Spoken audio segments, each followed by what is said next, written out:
Gas కొరత సమస్య గత కొంతకాలం నుంచి వేధిస్తూనే ఉంది. ఇప్పటికే కమర్షియల్ పూర్తిగా నిలిచిపోయినటువంటి పరిస్థితి కనిపిస్తుంది. డొమెస్టిక్ మాత్రం ఎలాంటి ఇబ్బందులు లేవని కూడా చెప్తున్నారు. అయితే ఇప్పటికే ఆ కేంద్రం నుంచి కూడా ఆ కమర్షియల్ విషయంలో కూడా సప్లైని పెంచాలని కూడా చెప్పడం జరిగింది. అయితే ఇప్పటి వరకు ఇలాంటి గైడ్లైన్స్ మాత్రం అందలేదని గ్యాస్ ఏజెన్సీ వాళ్ళు చెప్తున్నారు. మనతో మాట్లాడానికి ఆ మేనేజర్ ఉన్నారు. చెప్పండి, కమర్షియల్ సప్లై పూర్తిగా నిలిచిపోయింది, కమర్షియల్ సప్లైని పెంచాలని కూడా కేంద్రం నుంచి ఆదేశాలు కూడా రావడం జరిగింది. ఏం చెప్తారు? ఇప్పుడు ఇంతవరకు మన కంపెనీ నుంచి ఎలాంటి ఆదేశాలు రావు. ఇంతకుముందు మాత్రం కమర్షియల్ బంద్ చేసిర్రు. ఏమైనా ఓల్డ్ స్టాక్ ఉంటే గవర్నమెంట్ కాలేజీలకైనా గవర్నమెంట్ వాటికి సప్లై చేయమన్నారు. దాని ప్రకారం చేస్తున్నాం. 14.2 గ్యాస్ అయితే కొరత ఏం లేదు, పంపిస్తారు. ఇది మాత్రం అంటారు కానీ పేపర్కి ఇచ్చారు కానీ ఇంకా మనకైతే స్టేట్మెంట్ ఏం కంపెనీ నుంచి రాలేదు. వస్తే అమలు చేస్తాం. అంటే వాళ్ళు ఆ హోటల్స్ వానికి ఇట్లా రిక్వెస్ట్ పెట్టుకోవాలని చెప్పారు. వాళ్ళు ఇంతవరకు మనకు కూడా ఏం పెట్టలేదు. అది హోటల్స్ బంద్ చేసిన, బిల్కుల్ బంద్ చేసిన కమర్షియల్. అది ఇప్పుడు 15 days అయింది. మనకు స్టాక్ కూడా కమర్షియల్ స్టాక్ రావట్లేదు. ఏమైనా ఎమర్జెన్సీ ఒక 10 అట్లా ఉంటే గవర్నమెంట్ కాలేజ్ కానీ మన మెడికల్ కాలేజ్ వాళ్ళకు ఏమైనా పంపేమంటే వాళ్ళకి పంపిస్తుంది. కొత్తగా ఎలా ఉండబోతుంది మీరు తగ్గించి కమర్షియల్ వాటికి చెప్పారు? కొద్దిగా ఉంటుంది, ఇబ్బంది అవుతుంది. హోటల్కి చాలా మూతపడ్డాయి, కాకపోతే వస్తున్నారు. అది ఇప్పుడు ఇంకా రాలేదు, వస్తానంటారు. మన అది చెప్పలేము కదా, ఇంకా రాలేదు. నిన్న సేల్స్ ఆఫీసర్ వచ్చిండు, 14 తీసేసి 10 kg అట్లా ప్రపోజల్ ఉందన్నారు కానీ ఇంకా వస్తే తెలియదు. డొమెస్టిక్ వాళ్ళకి ఎలా ఉంది? ఏం లేదు, ప్రాబ్లం లేదు, ఇస్తున్నాము, డేట్ వైజ్గా ఇచ్చేస్తున్నాము. కాకపోతే ఏంటంటే భయానికి అడ్వాన్స్ బుకింగ్ చేసుకుంటారు.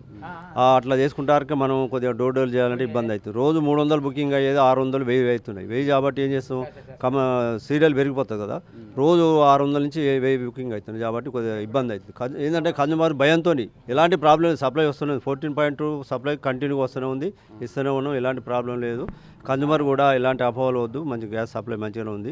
దయచేసి మీరు కూడా అర్థం చేసుకొని బుకింగ్ చేసుకొని చెప్పుకోవద్దు. అంటే బుక్ చేసుకున్నా కానీ ఈ విధంగా బుకింగ్స్ వస్తున్నాయి, ఆల్రెడీ బుక్ కూడా వస్తున్నది, త్వరలో వస్తుందన్న కానీ చాలా రోజులు, వారం రోజులు అవుతున్నా కానీ వారం రోజుల నుంచి 5 రోజుల నుంచి వారం రోజులు అవుతుంది. ఇప్పుడు ఏంటంటే అడ్వాన్స్ ఇప్పుడు 300 బుకింగ్ చేసుకున్న దానికి 1000 బుకింగ్ లేట్ అవుతుంది కదా, అందువల్ల లేట్ అవుతుంది. కాకపోతే కొంచెం తొందరలో తెప్పించి క్లియర్ చేద్దాం. లేట్ అయినా బుక్ అయిన వాళ్ళకైతే బుక్ అయినా ఖచ్చితంగా పంపిస్తున్నాం.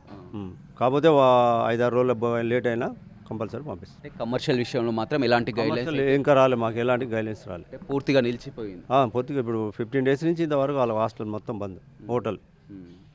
అంటే అత్యవసర వాటికి ఇట్లా ఏం లేదు, ఏం సప్లై చేస్తున్నాం, గవర్నమెంట్ చేస్తున్నాం. గవర్నమెంట్ ఎవరన్నా కావాలంటే చేస్తున్నాం. మన కాడ ఉన్న స్టాక్ వరకు, మనకు ఓల్డ్ స్టాక్ ఉంటుంది కదా, ఉన్న వరకు చేసేస్తున్నాం అంతే. అంటే hostels, government hostels, medical college, government medical college, emergency కావాలంటే చేస్తున్నాం. అంటే వాటికి ఎలాంటి కొరత అంటే లేకుండా తెప్పియాలి, అవి కూడా ఇస్తలేదు కానీ ఉన్న వరకు ఇస్తాం. లేనప్పుడు ఇంకా మాకు కూడా బందే ఉంటాయి. స్టాక్ ఉన్నంత వరకు ఇస్తున్నాం, బందే ఉంటాయి. చూడొచ్చు, పూర్తిగా చెప్తున్నటువంటి ప్రకారం అయితే ఇప్పటి వరకు కమర్షియల్ విషయంలో ఆ కేంద్రం నుంచి సప్లై పెంచాలని ఆదేశాలు ఇచ్చినప్పటికీ కూడా మాకు ఎలాంటి గైడ్లైన్స్ అయితే రాలేదని చెప్తున్నారు. అయితే పూర్తిగా 15 రోజులుగా కమర్షియల్ పూర్తిగా నిలిచిపోయినటువంటి పరిస్థితి కనిపిస్తుంది. అత్యవసర వాటికి ఉన్నటువంటి స్టాక్ని అందిస్తున్నాం, అవి కూడా అయిపోయే పరిస్థితి ఉందని చెప్తున్నారు. ఇక డొమెస్టిక్ విషయంలో ఎలాంటి ఇబ్బందులు అయితే లేదు. ప్యానిక్గా చాలా వరకు ఈ విధంగా బుక్ చేసుకోవడం మొత్తం కూడా డోర్ డెలివరీ కాలేకపోతున్నాయి. కానీ చాలా వరకు బుక్ అయిన వారికి ఆ డోర్ డెలివరీ చేస్తామని కూడా చెప్తున్నారు. ఇప్పటికే హోటల్స్ వారు, వ్యాపారులు అంతా కూడా హోటల్స్ మూసివేసే పరిస్థితి అయితే ఎదురైందని చెప్పవచ్చు. అయితే ఇప్పటికైనా ఈ విషయంలో ఇంకా క్లారిటీ రావాల్సి ఉందని కూడా గ్యాస్ నిర్వాహకులు, ఏజెన్సీ నిర్వాహకులు చెప్తున్నారు. రవితో Ramesh, Big TV, Nalgonda. For more videos like this, subscribe Big TV channel.